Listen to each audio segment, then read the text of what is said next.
miss the value uh, of the teaching. And this is something really important I've started realizing in my own spiritual quest, that spiritual learning is not about intellectual understanding at all, at all.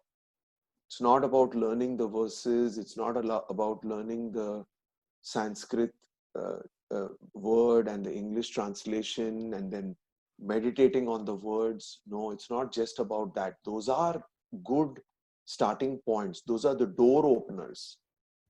But what we have to do is let these words spur us onto action and create that opportunity for inner joy. So that is the challenge that is there before us as devotees who want to grow. We've been coming to the Sai Center for so long, doing seva, doing manana, but we have to discover, and that is why no master tells you what is that secret. So that's a secret for each one of us to uh, understand on our own. So last time we read this beautiful verse of Sri Shankara, that even a small amount of the Gita, Bhagavad Gita, Kinchid Dita, even a small amount, one word of the Gita, one aspect that occurs to you, that interests you, take it and run with it. And believe me, we'll see in another verse how Swami says everything matters. So when Arjuna is struck by this Vishada or despondency, Krishna uses 4 words to challenge him, to beat him up literally, if you go to see. And this is what I want to tell you, brothers and sisters. The role of a spiritual master is not what you and I think. And this is what we got to see when we lived in Parthi. And many of us were not able to accept it. Why is Swami doing like this? Why is he being so insistent on certain things? And it is after years and even decades that you understand what the spiritual master is up against. What is he working to change in the nature of an ordinary human being? So in these 4 words, you can see how Krishna literally challenges Arjuna. And go to think for a minute, just like Arjuna and Krishna were relatives, and Arjuna had only that much he would take from Lord Krishna. He didn't hold him in that great esteem for a long time until Krishna shows him that there is no other answer to his despondency, to his depression, to his confusion. Arjuna's state, and every time I say Arjuna, think yourself, think Ravi. We are all, though, and that's the beauty of spirituality. Spirituality makes us aware of something that most people just bypass. We don't stop to think, oh, Arjuna was confused. No, it is I who am confused. And that is the starting point of transformation.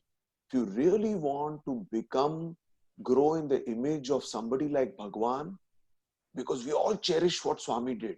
If you want to grow in his image, if you want to inherit 1% of his legacy, then we have to start by accepting that we are in ignorance and that we are manifesting character that is harmful to the divine nature within us quite often. And these qualities may be destroying the divinity in us, and that these qualities cause the decline of the wealth that is lasting. So these are not my words.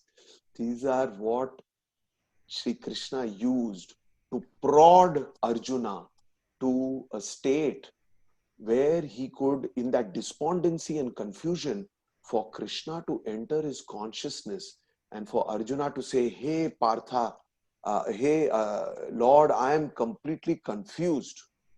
For him to come to that point, Krishna had to use these words. So our Sanatana Sarathi, we use this word very commonly, Sanatana Sarathi is Sai. And this is very important. That's why we are here. I see some 25 participants in this. but there are several thousands of devotees. And for all of us, this word is very important. Don't think that it is the name of Swami's magazine. Sanatana Sarathi. Who is qualified to be our charioteer? That self same soul that you and I have, which we don't know, we constantly associate ourselves with this body, this Ravi, this so many inches height, this profession, this address, this citizenship. But there is that soul or spark within us, and it is the same soul that is reflected in Swami. So we have to move from this thought process that Swami is God and we are his followers, and to start letting this transformative thought come in, that that self same Swami which is without is within. And that is the charioteer. That is the one who's going to remove our delusion. So this is a little bit heavy for you, but we have to go through this if we want to do justice to the 27 chapters that Swami wrote in his effort to expound the Gita. And as you can see in the image, delusion spares none. You can see how Krishna is radiating that glow, that halo, but Arjuna is holding his head like that. He has landed himself in a deep soup. He wanted this war, he wanted to take back the kingdom from Duryodhana, but now too late. Thousands of soldiers have aligned themselves there, and now he realizes that it is too late to withdraw. And in this situation, Swami says that there are two types of delusion. And let's not shy away. I think somebody needs to mute. Uh, if you can mute yourselves, please, all of you, because it is disturbing the others. If you can please mute yourselves, it will be great. Thank you. So let's spend a minute. Let's not shy away from this very abstract thing that Swami is talking about, because this, if we don't accept these teachings from Swami, we're going to miss out something big time. Swami says it's very ordinary for an individual to confuse himself as the body. This is the ordinary delusion. Everybody has this delusion. Everybody on earth thinks that he is the body. From morning till late night, when you are in deep sleep, we constantly associate this sense of I with this body. And therefore, we pine for everything. We want everything. All our desires are associated with the body. But Swami says Arjuna had a different delusion also, which is out of ordinary, which is he was confusing another dharma or another duty for his duty. And why was this happening? Why was he telling uh, Krishna that he didn't want to fight? Where was the root of this confusion coming from? And this is what the whole Gita is about. And Swami says, not only did Arjuna have this, but there are other examples. Hanuman, until he discovered his self-worth, also had that delusion. Vishwamitra, the sage, Swami has himself said, Vishwamitra, he went to Dashrath and he told King Dashrath, I want your son. They are the embodiments of divinity. But as soon as he takes Ram and Lakshman into the forest, first thing he does is he tells Ram and Lakshman, sit down. I'm going to teach you this mantra, which will make you avoid the need for sleep and hunger. And Swami says, how ridiculous. Few hours back, he was telling and consoling Dasharatha that don't worry, your children are not ordinary. And here was he in that same Maya, thinking that Ram and Lakshman are ordinary people and they need to come out of the, the dependency on sleep and hunger. And same thing happened to Kasturi. Kasturi insisted that Swami gives him a mantra. Many weeks he pursued Swami. And then one day he told Swami Swami, tomorrow morning, please give me the mantra. And Swami said, okay, okay, okay.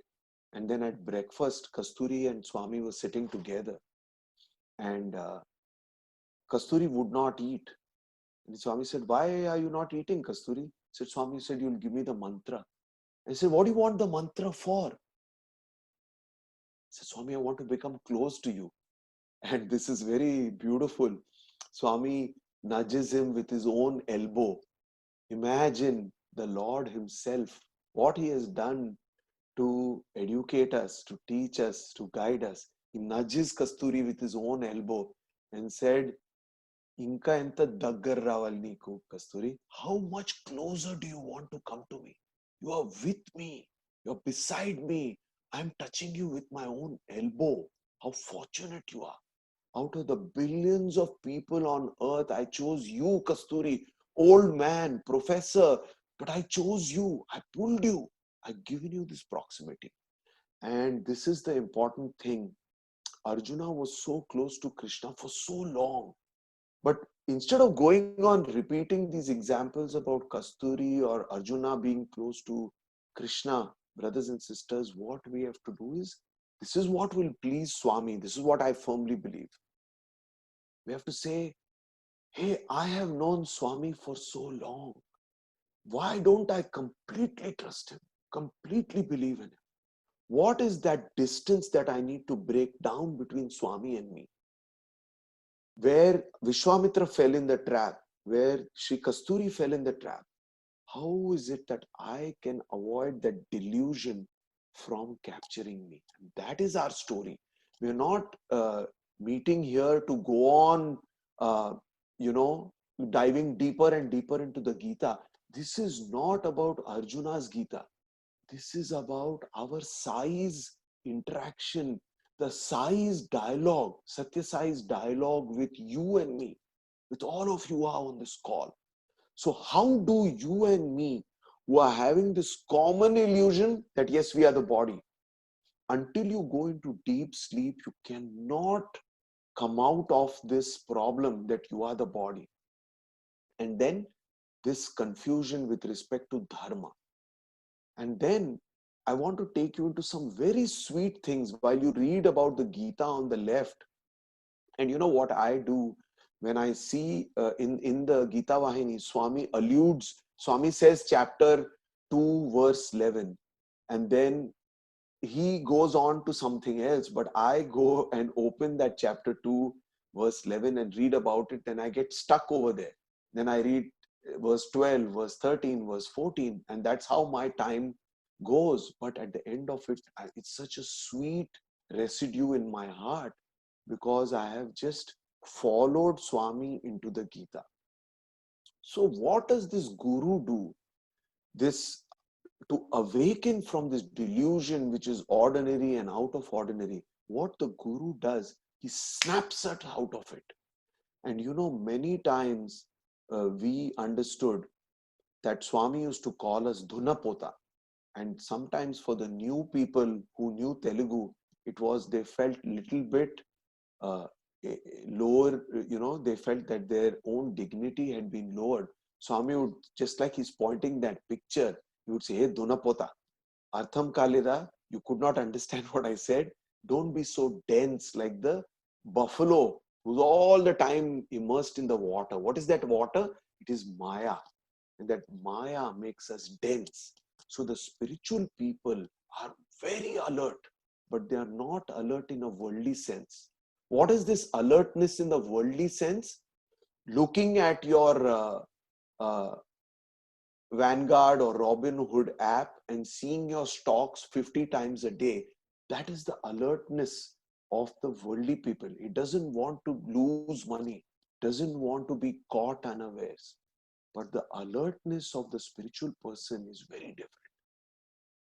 That is, he prevents himself from getting trapped in the body identification. And why do you think Swami incarnated and spent all these years? He did so many different activities. And you know, as students, many times we would joke. One favorite activity of Swami every evening was laddu distribution. Laddu distribution. Prasadam would come to the mandir, somebody would give it, and then Swami would call 10 boys and ask them to distribute that laddus amongst the devotees. And as we stayed there for many years, I personally fell in that maya, that illusion, that is what Swami stands for. That is our buddhi, which is very limited. And if you see that picture, Swami would take so much interest and say, Vadki Iviledu, you didn't give laddu to him, you didn't give laddu to him. And he would get very angry and upset. He would show that. And that is how around the candle there is so much darkness. Swami was putting us in the Maya. And then he would snap us out of the Maya by, in the Shirdi Baba avatar, he said Shaitan. And in this avatar, he said Dunapota, and he would wake us up. Don't think that just because of these different roles that I'm playing, that I am that. I'm that laddu distribution person, or I am the person who sets up the hospital, or I am the person who writes Sanatan Sarthi articles, or I am the one who writes Gita Vahini articles. I am much more. I'm that cosmic entity.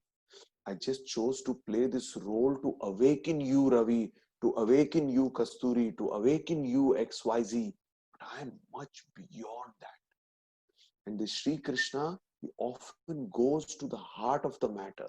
So there's this beautiful incident of Swami where one lady, she comes to Swami in the late 60s and she keeps on telling Swami how much seva they are doing in Bhopal or Indore or somewhere. And Swami keeps on listening. And then she insists, no, Swami, you don't know how much seva we are doing. You should come and see how much seva we are doing. People around her in the interview room are shocked because this is what happens. Two things happen with the familiarity like Arjuna had with Krishna, like Kasturi had with Swami. You forget who this Sai Baba is.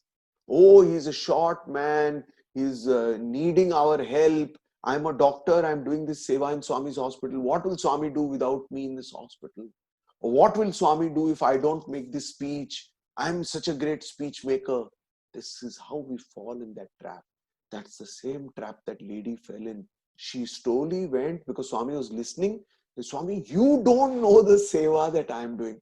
She forgot that the whole reason for which she was doing seva was not to educate Swami about how great she and her Samiti was, but to seek Swami's blessing.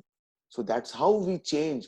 We forget that it is Swami who introduced us to spirituality. And today we start judging, oh, Swami doesn't know spirituality.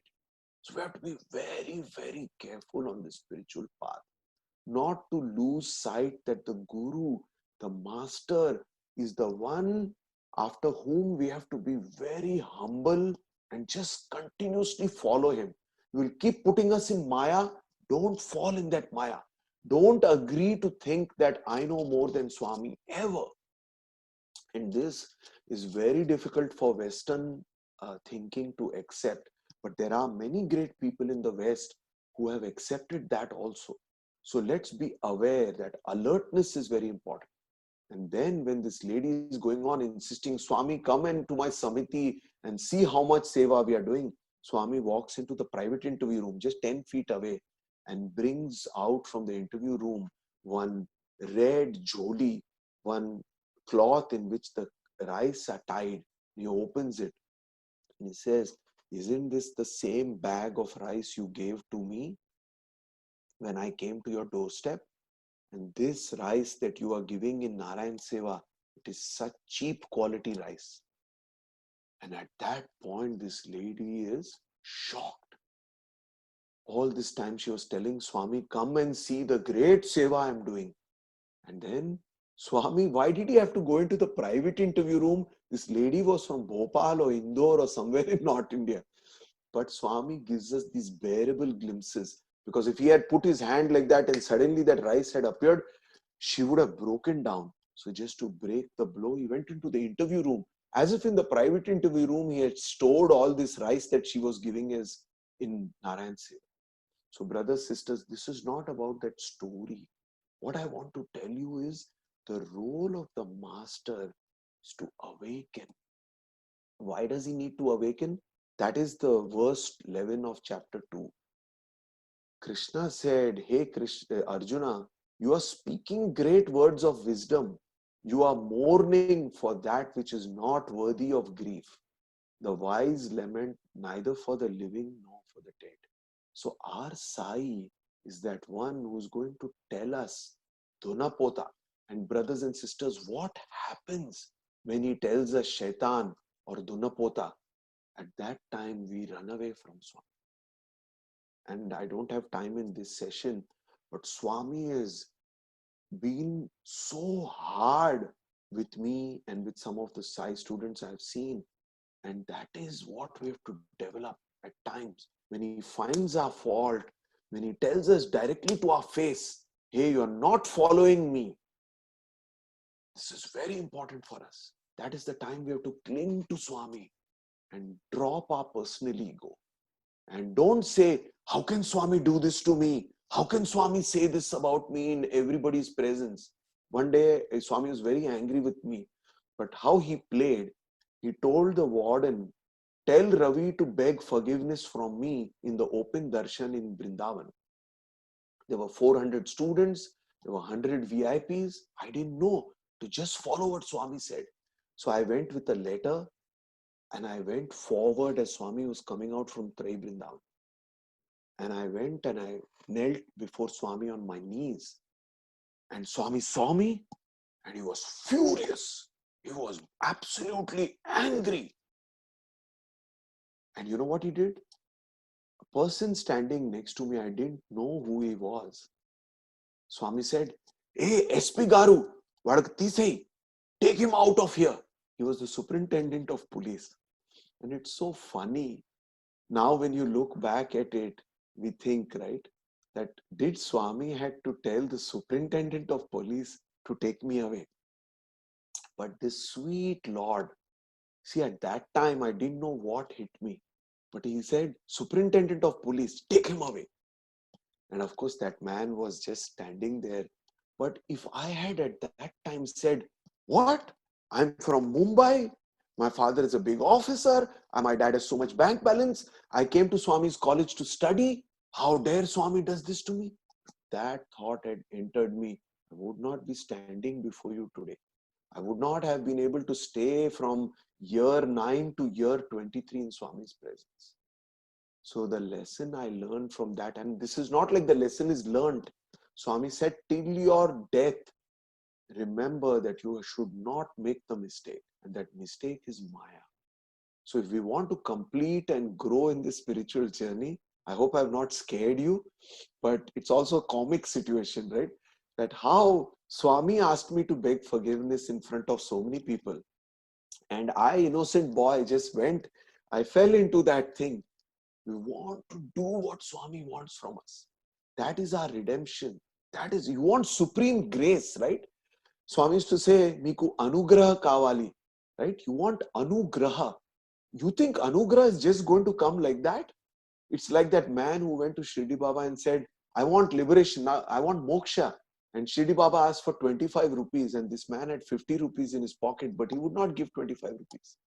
So if you want anugraha, and don't be scared, I don't mean to say that Swami will do that to you. He gave each one of us the test, the challenge that was we were up to. All I'm saying is don't shy away when Swami is stern. And that's what happened to Arjuna. When he saw that Krishna is being stern with him, he used those 4 harsh words, he didn't shy away. So this is a very beautiful opportunity, but the opportunity is not going to be as you and I predict. This opportunity is going to be in the way that Swami wants it to be.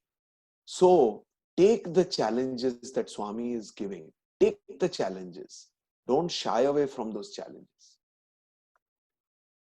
And I'm going to now shift a little bit to talk about a couple of the uh, verses that Swami has expanded on, which you all know very well.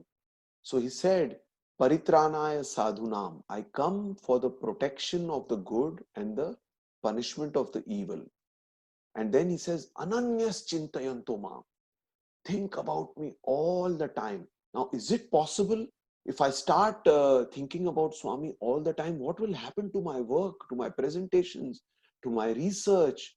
And there's no answer to this, brothers and sisters. Don't think I'm here to give you the answer.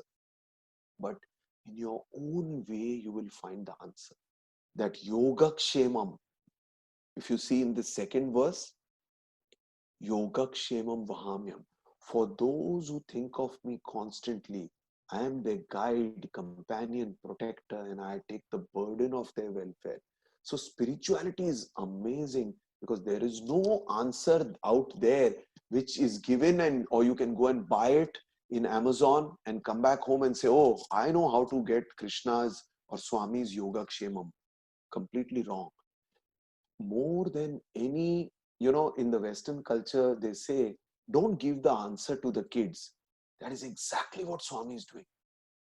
When kids ask you a question, we don't tell them the answer. We encourage them to explore and find the answer to that.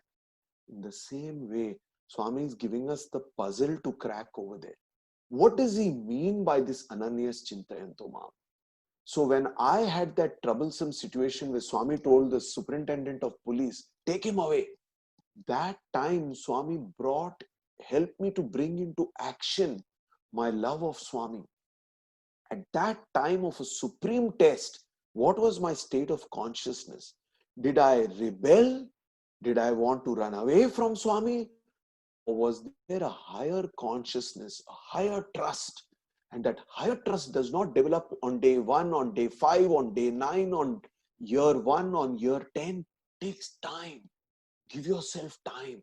But this journey is a wonderful journey. If you trust in Sai, and if you only trust and wait, then you will learn the secrets and uh, the value of this spiritual journey. So I'm going to move forward because I also want to deal with this very difficult topic that Swami talks about. And I want you to focus on this slide on chapter 12, verse 5. Ravi, Yes, can I ask a question? sure. Or should we wait? Let me just finish this and then let's go into questions. Maybe Sure. another 5-6 minutes because this will No problem. just give me that continuity. So, in this set of, and you can go and read chapter 12, it is amazing. It's really amazing. It is the Bhakti Yoga. And I want to point this out to you because I spoke to you about this implicit trust, right? When Swami did that to me and said, Superintendent of Police, take him away. So, what is happening here? Swami is asking you to do something and himself challenging you. Who will you turn to? We know, we have to start knowing that everything that we are undergoing in our lives is Swami's prasadam. But are we really going to think like that so soon? Never, never. Can you and I start thinking that every single little or big thing that is happening to me has come from Swami directly? That is not a trivial challenge, brothers and sisters. That's a massive challenge. But if you and I want what we theoretically started, this whole thing about self-realization, we talk about the saints, we visit Puttaparthi. It's very easy to spend $3,000 and go to Puttaparthi. I'll tell you a funny thing. Next to me in the darshan line for many years, one young professor used to sit. I don't know who he was. Swami used to say, don't talk to anybody. Every morning at 6:15, I would rush and keep my place. I had a place in darshan. This professor would come and sit next to me. I didn't know who he was. One day Swami came in the darshan line. He stopped. He had so many envelopes in his hand, letters. He asked me, Telsana Niku ina Everu, do you know who he is? I said, no, Swami. He said, better not I show that Swami knows. Swami is asking me, do you know who this is? That's a big trap. So I said, no, Swami, I don't know who this is. So then Swami said, this man is coming from USA every week. I couldn't believe it. I didn't know anything about US at that time. I said, I was incredulous. And but I was just listening to Swami. Said he comes every Friday evening and he goes back every Sunday morning. Now, after the darshan, I just went up to that person and I said, Sir, you really come? He's a young boy. He was probably my age. And he said, Yes, I come every Friday and I go back. I said, Where do you teach? He said, I teach in New York in a university and all that. That is just by the way. But what I'm telling you is, we do these things which are really difficult to do. And yet, spirituality demands something little bit beyond these sacrifices of our time and sacrifices of our money. And that's what is here.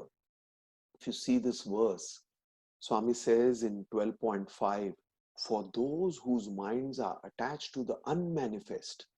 You know, I used to read Nisargadatta Maharaj in my postgraduate time. This was 87, 89.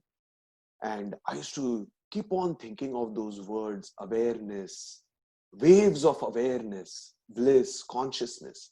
But Swami says over there, for those whose minds are attached to the unmanifest, the path of realization is full of tribulations. Worship of the unmanifest is exceedingly difficult for embodied beings. Who are embodied beings? That is you and I. But we are very attracted anytime somebody says consciousness or says the word cosmic consciousness. We love it. Why? It's very easy to take those words, to put them in our minds, and then to throw them out. And you know, Swami, that's why I love how Swami worked, but we have to submit ourselves to him. Swami used to say, Dhunapota, to adults also. As you became closer and closer to Swami, he would treat you more and more as his own. I'll tell you a quick incident there. Before I joined the hospital, Swami used to take me in the interview room. He gave me some 45 interviews. He used to call me with Dr. Goldstein so many times. Then he would come out, as he opened the interview room, 400 students, 100 VIPs. Swami used to call me, don't go. From the interview, he used to say, stand there. Say, used to tell all the people, do you know who this is? Ina Mariwala, used to say. As if I was somebody great. I was one more ordinary student. Says he's going to be one of the first employees of Mana Hospital, starting this all, like that he would say. After I joined the hospital, Swami used to give a lot of interviews again. He used to call devotees, say, I would be sitting at the back of the interview room. Swami used to say, stand up. Say, do you know who that boy is? He is MBA student. He joined my hospital. He used to not say he made a sacrifice or anything. Mumbai Ninchi Ocharu, he's come from Mumbai, MBA gold medal. After 3 months, again he used to call me for interviews. He used to say, ask me to stand up. He said, do you know who that boy is? Mariwala. As if Mariwala is somebody great. But then he would twist it. He would play on my ego. And then he would say, he studied MBA, but he's working in the hospital. After another 3 months, he called me for interviews, asked me stand up. Said, Mariwala came from Mumbai, is working in my hospital as a technician. Same Swami, same student. In fact, by then I had done more committed work for Swami's hospital.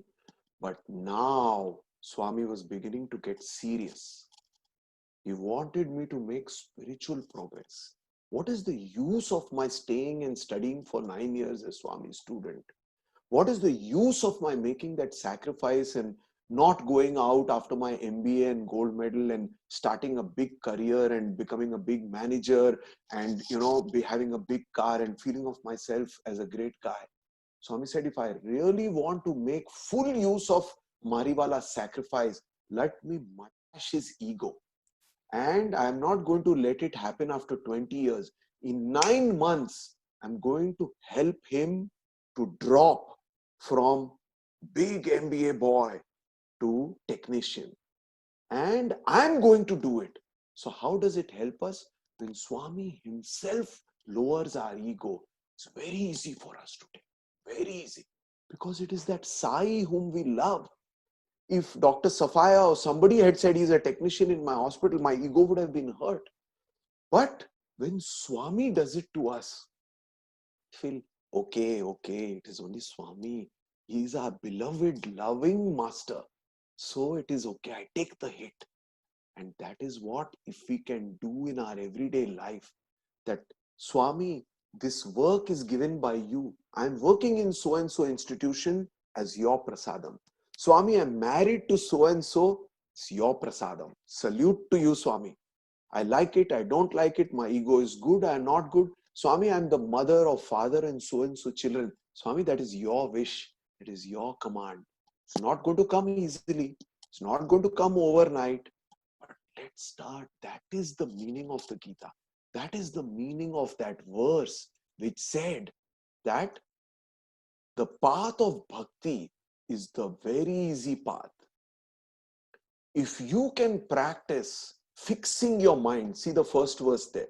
Those who fix their mind on me and always engage in my devotion with steadfast faith, I consider them to be the best yogis. So, of course, there is a lot to cover, but I want to go to Ramki's question after just one. I promise after this one last verse, I have a lot more for this session, but I want to leave you with a very inspirational thought, brothers and sisters. Swami says, I won't chant this for you, though I practice chanting it just in the interest of time. Working in this state of consciousness, there is no loss or adverse result. And even a little effort saves one from great danger. What is this grave danger that Krishna is telling Arjuna about? This grave danger is getting trapped in the worldly thoughts, getting trapped in worldliness. Then it will be punarapi jananam, punarapi maranam. And today morning, as I got up a little bit early, I had not got time to. Last night, I had a chance to speak to the group 3 kids about Jesus Christ. And I loved it so much, but I didn't get time to prepare. So I spent few hours this morning brushing up my knowledge of the Gita. And I was thinking, where is the proof for all this karma, reincarnation? The Gita is the proof. You don't have to read the elaborate Vedas and Vedanta. Swami says the Gita is the milk of the Upanishads. In one place, you can get, it's so inspiring. As you dwell on these thoughts, you will become conscious there is an inner joy that is arising. And that inner joy will come after years and years of believing in Swami. So there he says, what happens if you fail? Supposing today Ravi Mariwala dumps all spirituality. He removes all Swami's photos. God forbid that ever happens. But even then, all the investment you have made in spirituality will never go waste. Never will it go waste. And for that, you have to read Edgar Cayce. I read Edgar Cayce as a student in Swami's college. Many Westerners had donated these beautiful books to our library. He says, at the right time, if you have done good karma, if you have invested your time in godly pursuits, the right time that will emerge in your life and save you. So don't doubt. Don't think that spirituality is so heavy. Oh my God, this Ravi Mariwala, he said that Swami will tell to the superintendent of police, take him away. Don't worry. Don't get that doubt. Just take one step at a time. Swami said, you have to cross this pond and there are 10 stones and there is water between the stones. And you think, oh my God, I have to get to that part, that side of the pond. But you're not forgetting that there are 10 stones in the middle. Climb onto one stone. Then there is a next stone. Put your foot on that. Like that, you can go from one to the other. You will cross this difficult ocean of Maya. But the secret is here behind me in this side. And you and I all have found this secret. For all of us, the anchor is Swami. Now, what you have to do is start to take everything as Swami's wish. And try it. Try it in small things. Try it in things which are easy. Okay, you can start by saying, oh, this Sai Center work is Swami's work. Start with that. And if you go for seva to the homeless shelter and somebody is rude to you, start with that and say, oh, this is Sai's wish for me. Then you'll be able to bring it in the difficult times. You lose your job, you say, oh, this is Swami's prasad. A very hard time with your partner or with your kids, they reject you. I say, oh, wonderful, this is Swami's gift to me. The time will come for all of us. All of us are sailing in the same boat. But I'll stop here and give little bit time for questions. Pardon me for taking time and forgive me if I have confused you, but I tried to share some thoughts as they came up in me. I hope this benefits you in some way, but let's take some questions. So Ravi, my question is this. So when we are following spirituality, I find it, this is my personal feeling, I find it difficult. Um, because, let me give you an example. One of the things that we have been told is everything is transient. It's the Maya world. You know, may have good things, you may have bad things. You should treat everything the same. And when something bad happened to me, I used that principle, and I was happy that I didn't feel sad because I said it was going to go away. But then when good stuff happened, I wanted to be rejoicing, but I started getting the feeling this is only transient, and that feeling of joy went away. And then I was sad that why am I not feeling anything when good stuff is happening? How do you address that? Fantastic question, Ramki. And pardon me, I'm not trying to, divert your question, but I'll tell you this morning as I was reading the Swami's version of the commentary, he answers exactly the same question. Just bear with me 1 minute. It's a fantastic question. So Swami talks about titiksha. You know, the Gita talks a lot about titiksha or fortitude. And just let's all of us read some parts of this. This is Swami's own words. Swami says, happiness spends the stock of merit, arouses the baser passions. So it is the real enemy. Exactly what you said, but you had a question about it. I'll come to that. Really, misery is an eye opener. These are not my words, Ramki and others. This is direct cut and paste from the Gita Vahini PDF. I can tell you the page number. It promotes thought and the task of self-improvement.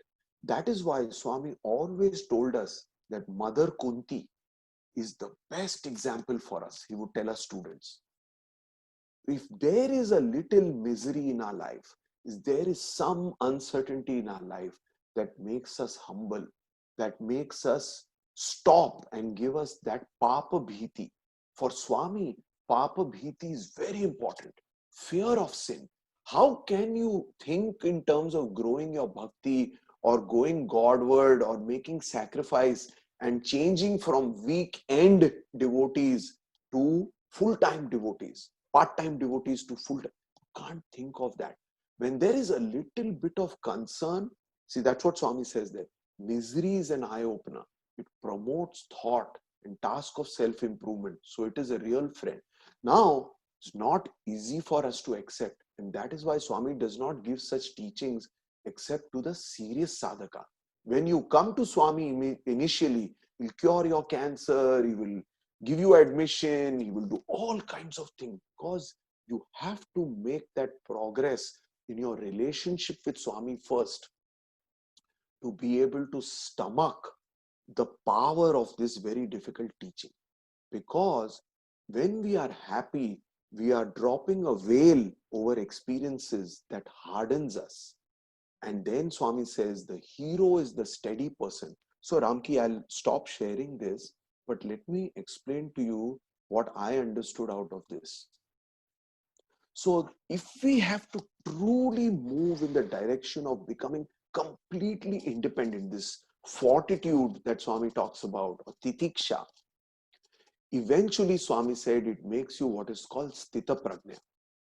Now, why should we, to your question, let's say I went to the gas station, I bought a lottery ticket and I didn't get $5 million.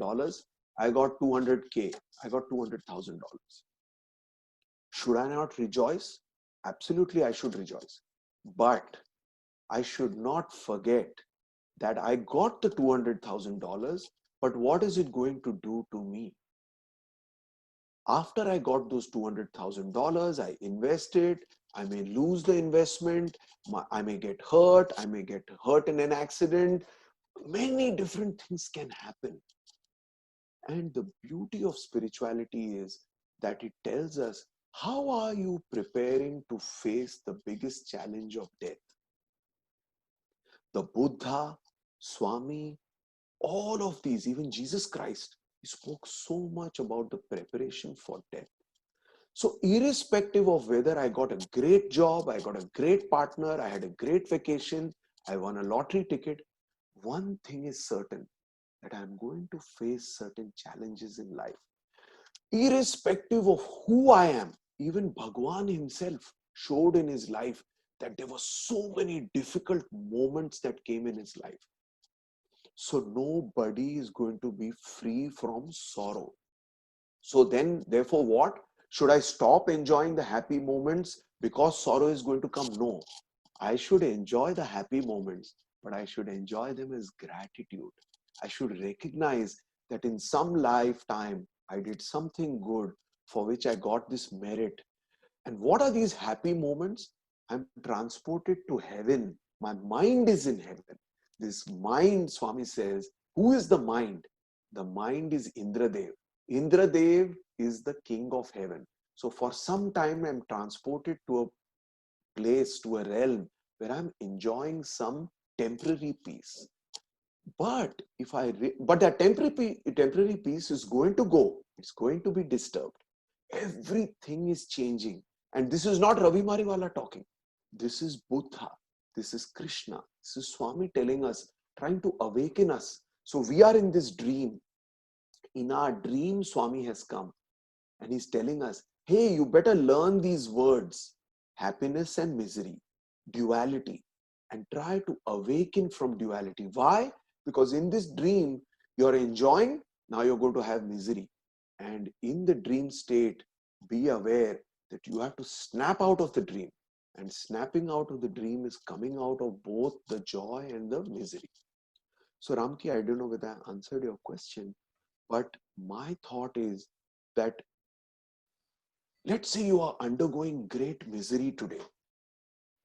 Now, if you are deeply empowered by a relationship with God or with Swami, what will happen to you in that moment of difficulty, in that moment of disease, misery, grief, is that you will have a very different approach to that misery or grief. At the highest end, you may think, oh, this is Swami's prasadam. And you'll have very different approach to that misery. At a little bit lower end, you will struggle, but you will pray to Swami and say, Swami, help me overcome that. But you will not fall in the trap of becoming restless, angry, disappointed. And what happens is whenever we face one disappointment, in all the other activities that we do, that disappointment and anger spills over. So let's say I get some little bit, my boss ticks me off on the call.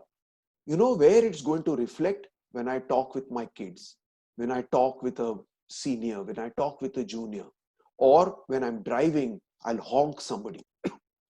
So you have to realize that the reaction that I have to negative events in my life builds up more negative events. But as I grow spiritually and I try to take it as Swami's prasadam, or I pray to him to help me come out of that, then I become more peaceful. And it's not that I should not enjoy the beautiful. Now, for instance, you are in the US, you're enjoying, Ramki, you have a 1 acre property. Should you be unhappy that you have a 1 acre property in Apex? No, you should absolutely love it. Should walk around that property, say, oh, Swami, I'm such an ordinary person, but you gave me this bliss. And the moment you associate that joy with the spiritual joy of knowing Swami, that will not become a bondage. And then when the misery, the grief, and the challenges which have to come in everybody's life come, equally you will have that sthita prajna and fortitude or titiksha and said, oh, now this difficult moments have come, and I recollect Swami, offer it at Swami's feet equally as I enjoyed that 1 acre property. And I didn't say, oh, I earned that 1 acre property.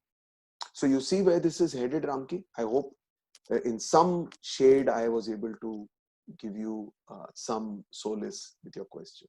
Yeah, that was good. Thank you. Thank you. Other questions?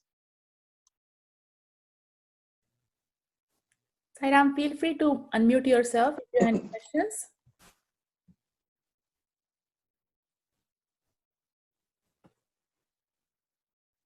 Ravi, I had one question. So I know in 1984 you said Swami gave a series of lectures, right, where you were able to attend them in person. Can you maybe just give us some highlights of that? Yeah, sure, absolutely. So in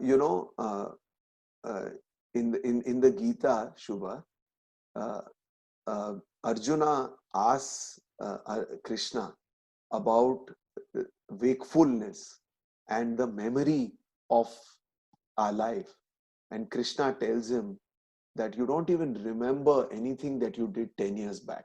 So that's also my situation, humorously. This happened in 1984. And one thing I remember was that Swami gave, I think it was 46 discourses, if I remember right, around that number. And like I said the last time, it was delivered in the bhajan hall.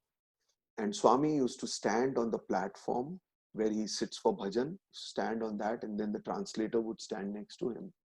And during these discourses, Swami would jump across different verses of the Gita, But pretty much what I was trying to do was reconcile the Gita Vahini content with the content of these discourses. And somewhere over here, I have that book. Just give me 1 second.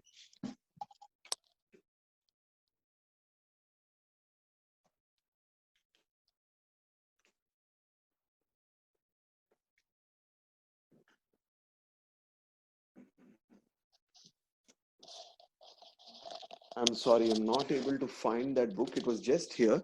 So I have that book which has all those discourses of Swami. I can share it with some of you. But pretty much as I went through that set of discourses,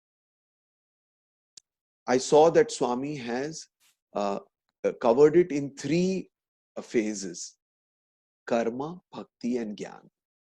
And so that is little bit different from the Gita Vahini content.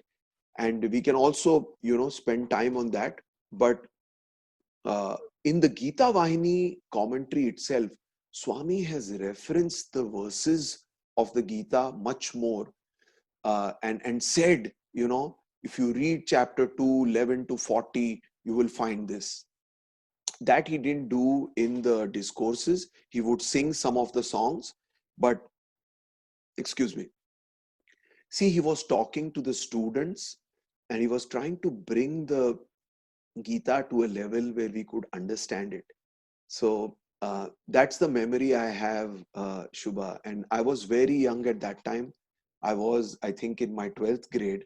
So, like your kids, I was around that age.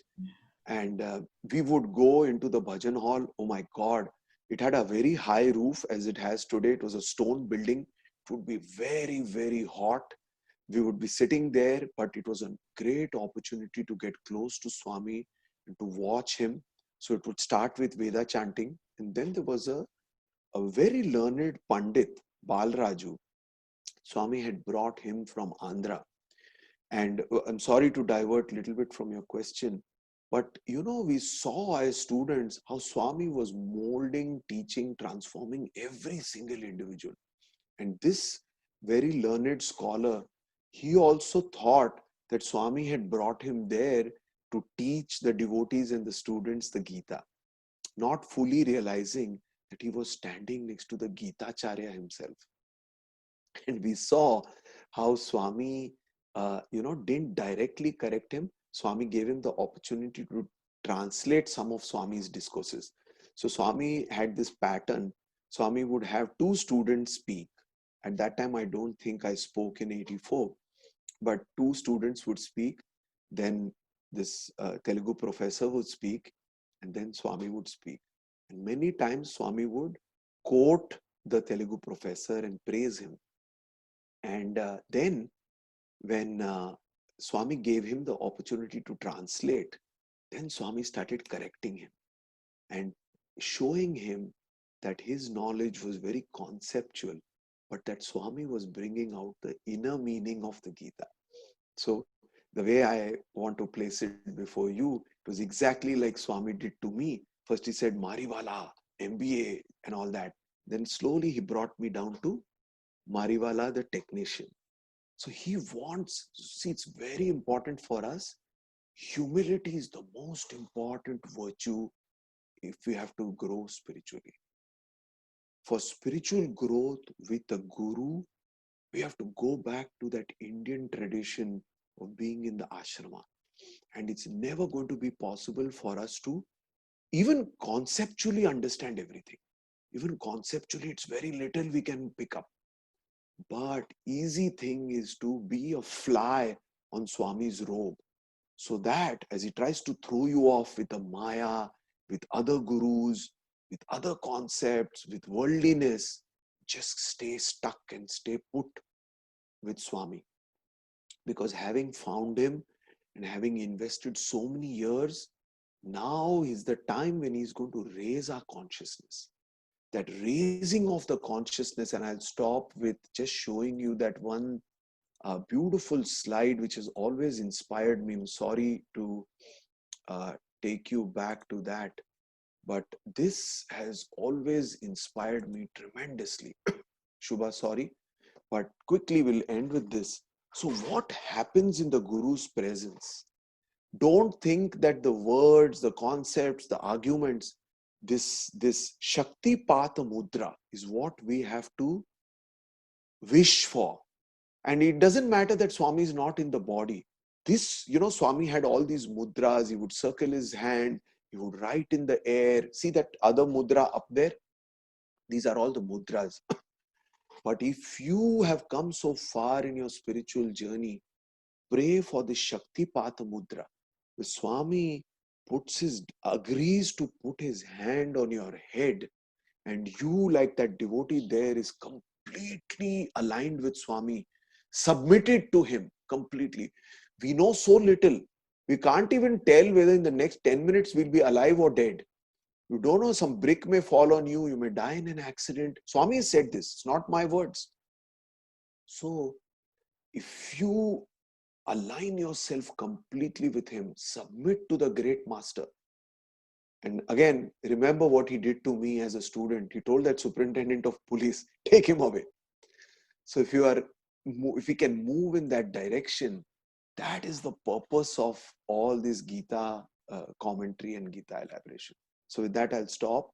Thank you all for joining. I hope in this mashup of things that I tell you, there is some inspiration you can take, and I hope I'm not becoming a roadblock for Swami. Of course, nothing can block him. If you are attuned to Swami, you will connect with the Lord directly. And for me personally, this is an amazing opportunity to connect with Swami. So I bow to you all. I thank you all, Shubha and the organizers, for giving me this beautiful opportunity to put my mind and to experience that inner joy. So thank you and Sairam. Have a good rest of the weekend. Thank you, Ravi. Sairam, everyone. We'll meet again next week at 11 o'clock. And Ravi, again, appreciate, your time. And we really, this is something we can contemplate on and, keep studying. Thank you again. Sairam, everyone. Have a wonderful Sairam.